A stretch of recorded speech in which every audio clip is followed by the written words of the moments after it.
그래서 결국 스텝 3에서는 전체적인 항목에 따라서 공제되는 금액하고 각 항목마다 어떻게 해야 되는 건지에 대한 절세 팁들 뭐 이런 것들이 나와 있는 거고요.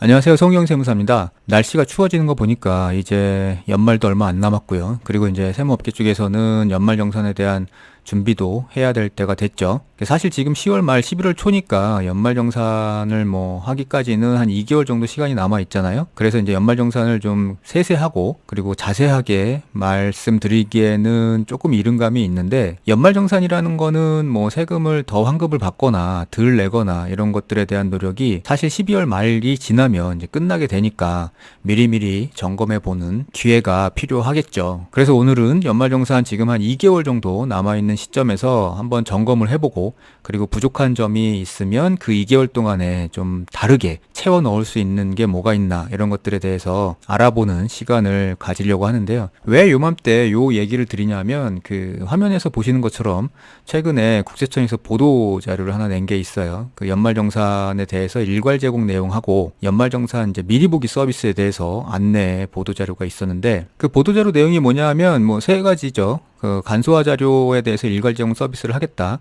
그 다음에 이제 연말정산 미리 보기 서비스를 조금 더 활용하기 쉽게 만들어 놨다. 그리고 이제 중도퇴사자 지급명세서 서비스를 개선하겠다, 이런 건데요. 오늘은 주로 말씀드릴 게 요 연말정산 미리 보기 서비스니까 간단하게 이제 위에 간소화 자료 일괄 제공하고 그리고 이제 중도퇴사자 지급명세 서비스를 말씀드리면, 요 간소화 자료 일괄 제공 서비스는 그러니까 요런 거죠. 이 근로자가 본인의 정보를 홈택스에 접속해서 간소화 자료를 받아가지고 그거를 다시 이제 회사에 제출을 하면 연말정산을 회사가 하는 뭐 요런 구조였는데, 여러 단계로 구성되고 조금 시간도 그렇고 복잡 다당성이 있어서 회사에서 홈택스에서 바로 근로자의 간소화 자료를 제공받는 걸로 이게 꽤 됐죠. 이렇게 제도를 시행하고 있는 게. 그래서 이제 이거는 어떻게 하냐면, 일단 회사가 먼저 국세청 홈택스에다가 그 회사의 근로자들, 그러니까 연말정산 대상자들의 명단을 올려놓으면 근로자가 그 홈택스 국세청 사이트에서 동의를 해주거든요. 그러고 나면 그 동의를 받아서 이제 국세청 사이트에서 회사가 그대로 자료를 다 내려받게 되겠죠. 그래서 이제 근로자가 하는 거는 동의만 해주면 자료가 자동으로 다 회사로 넘어가기 때문에 절차도 단순해지고 근로자도 좀 편하게 됐겠죠. 자, 이제 본격적으로 연말정산 미리 보기 서비스에 대해서 말씀을 드리는데, 이 미리 보기 서비스는 이제 홈택스에서 서비스를 해주고 있는데, 앞으로 발생할 항목들에 대해서 뭐 대략적인 금액을 넣어 놓으면 이제 작년이나 재작년에 연말정산 했을 때 그 자료를 불러와서 뭐 공제 항목들이죠. 그래서 이제 그걸 가지고 대략적인 예상 세액을 계산해 주는 서비스인데, 요거를 왜 미리 보기를 해 보냐 하면, 예를 들어서 신용카드 같은 경우에는 뭐 이런 게 있어요. 그러니까 여기서 지금 사례에서도 나오겠지만, 신용카드 같은 사용 금액인데, 여기 지금 사례에서는 모친이죠. 어머니가 사용한 금액인데, 이거를 남편이 소득공제를 받냐 아니면 부인이 소득공제를 받냐에 따라서 세금을 공제할 수 있는 금액이 달라지거든요. 그래서 결론적으로 보면 남편이 어머니 신용카드 사용액을 소득공제하면 세액이 5만 원 감소하는데, 부인이 같은 금액을 소득공제에 넣으면 세액이 9만 원이 감소하게 되죠. 이렇게 되면 밑에 있는 부인이 이 소득공제를 받는 게 나은 거가 되겠죠. 그래서 미리 보기를 해보고 계산을 대략적으로 해보면 어느 쪽으로 선택을 하면 세액이 더 절감이 되는지가 나오니까 이제 그런 목적으로도 사용하는 거고, 뭐 이런저런 이유로 미리 연말정산을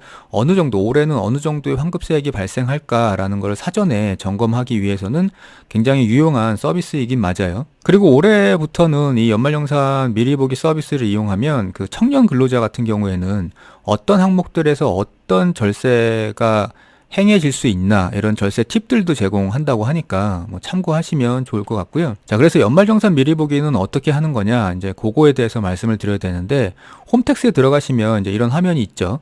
그러니까 이런 화면에서 로그인 하시고 조회 발급 탭을 들어가시면 이제 여기 보시면 연말정산이 있고 연말정산 간소화 서비스하고 연말정산 미리 보기가 있으니까 요 연말정산 미리 보기로 들어가셔가지고 진행을 하시면 돼요. 그래서 연말정산 미리 보기 화면으로 들어오시면 이제 요런 화면이거든요. 그래서 이제 스텝 1, 2, 3 이렇게 진행을 하게 되는데, 제일 먼저 이제 신용카드 소득 공제 계산하기부터, 그래서 이제 9월까지는 사용한 거를 국세청이 미리 집계해가지고 넣어놨어요.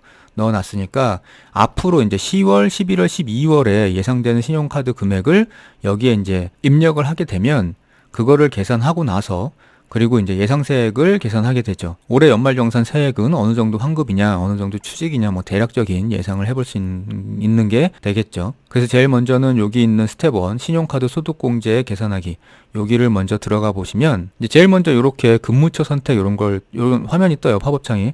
그러니까 이게 지금 뜨는 이유는 여기서 과거에 이 근무처에서 냈던 연말정산 그 공제 항목들, 부양가족이나 아니면 소득공제, 세액공제 항목에 입력했던 부분들을 기본적인 자료들을 이제 불러오기 위해서 여기에 체크를 하는 거고요. 그래서 이제 거기에 체크하고 적용하기로 들어오면 이제 이런 화면이 떠요. 기본적으로는 이렇게 떠 있어요. 총급여액하고 그다음에 부양가족이나 뭐 신용카드 자료나 이런 것들은 떠 있는데 만약에 여기에 그 자료들이 안 떠 있다 그러면 지급 명세서 불러오기, 그러니까 여기 위에 보시면 불러오기가 있잖아요. 여기서 이제 불러오시면 되고 그리고 밑에 이제 부양가족이나 이런 것들을 확인하셔가지고 여기에 이제 부양가족 명단이 뭐 수정이 필요하다 이러면 부양가족 추가나 부양가족 삭제로 부양가족 입력하고 그 다음에 이제 신용카드 자료 불러오기를 하면 그동안에 9월달까지 사용한 신용카드를 여기 밑에 이제 불러오거든요.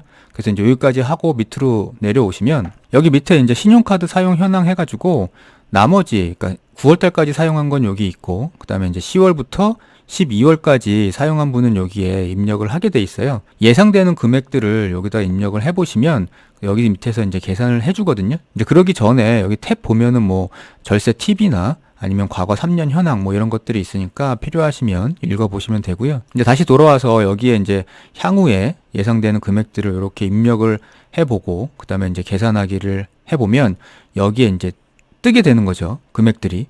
그래서 지금 뭐 한도가 300만 원인데 지금 여기서 입력을 했더니 공제 금액을 220만 원밖에 안 받았으니까 한도 미달액이 한 70만 원 나오잖아요.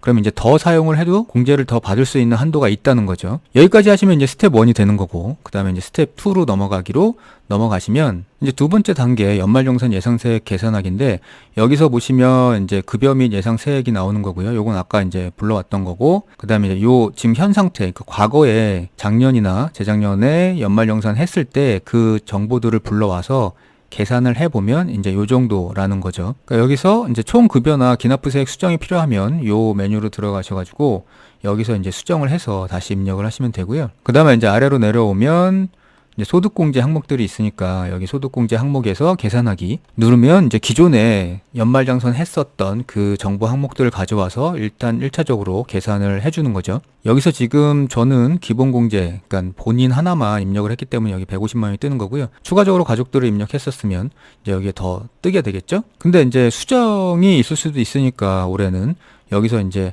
요런 수정 메뉴들을 통해 가지고 새로 입력을 해주셔도 돼요.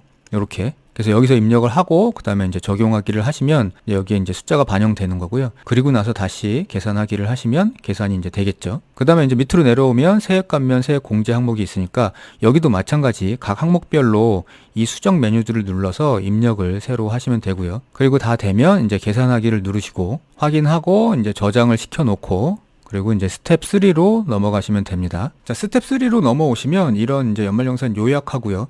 그리고 이제 연도별로 지금 2019년도부터 각 근무처하고 총급여 뭐 이런 게 또 나오고 그 다음에 이제 올해 예상 수치들도 나오겠죠. 그러니까 올해 예상에서 수치는 작년에 총급여를 아마 기준으로 했을 테니까 이게 달라진다 그러면 아까 말씀드렸던 수정 메뉴에 들어가서 고쳐주시면 되고요. 그리고 이제 여기 보시면 연말정산 요약을 받고 여기 이제 인적공제 탭이나 신용카드 등 탭 뭐 이런 탭들을 보면 이런 공제 항목별로 어떤 변동 현황이나 어떤 수치들이 나오거든요. 그리고 그 밑에 보시면 절세 팁들도 나오니까 요것도 참고를 해보시면 좋을 것 같아요. 근로자 및 기본공제 대상인 배우자의 직계존속이 주거 형편에 따라 별거하고 있더라도 공제를 받을 수 있거든요. 그러니까 요런 내용들이 여기에 나오니까 혹시 요거를 읽어보고 본인이 해당되는데 그동안 받지 못하고 있었다 그러면 이제 받으면 되겠죠. 그리고 뭐 신용카드 등이나 뭐 이런 것들도 들어가 보시면 이제 이런 수치들이 나오고 그다음에 그거에 따른 절세 팁이 나오겠죠. 그래서 이 사람 같은 경우에는 지금 신용카드가 아니라 직불이나 선불카드, 현금 영수증 등을 255만 3,440원을 더 사용하면 공제 한도인 300만 원까지 다 공제를 받을 수 있다. 이런 이제 계산을 해주니까 요런 것도 참고를 하시면 좋고요. 그래서 뭐 교육비 탭 뭐 이렇게 들어가시면 뭐 취약전 아동을 위해서 학원이나 체육시설 이런 것도 교육비 공제를 받을 수 있거든요. 근데 이때 교육비 공제는 신용카드 공제하고 중복해서도 공제 받을 수 있으니까 이런 교육비는 현금이 아니라 현금 영수증이나 신용카드 뭐 이런 것들을 사용하면 좋습니다. 뭐 이런 팁들도 있죠. 그리고 이제 의료비 탭으로 들어가면 뭐 난임 부부가 임신을 위해 지출하는 비용 이런 사항들이 있으니까 한번 읽어보시면 도움이 될 거고요. 그리고 주택자금 탭에 같은 경우에는 뭐 이런 절세 팁들도 있고요. 그리고 최근에 금리가 오르면서 주담대, 그러니까 주택담보대출을 받으신 분들의 이자 부담이 늘어나니까 이런 분들은 꼭 확인하셔가지고 연말정산에서라도 공제를 받으실 수 있도록 하시는 게 좋을 것 같고요. 그리고 연금저축계좌 같은 경우에도 지금 금액이 얼마니까 얼마를 더 받을 수 있고 뭐 한도를 초과했다 그러면 이제 한도를 초과했다는 내용 뭐 이런 것들이 있으니까 참고하셔가지고 조절을 하면 될 것 같고요. 그리고 이제 보장성 보험료나 아니면 뭐 기부금 뭐 이런 거에 대한 내용도 있으니까 한 번씩 읽어보시고요. 그리고 요런 이제 공제 항목들에 대한 설명은 여기 밑에 보시면 요 항목 설명이라는 게 있으니까요. 여기를 눌러보시면 이제 그 공제가 어떻게 되는 건지에 대한 설명이 나와요.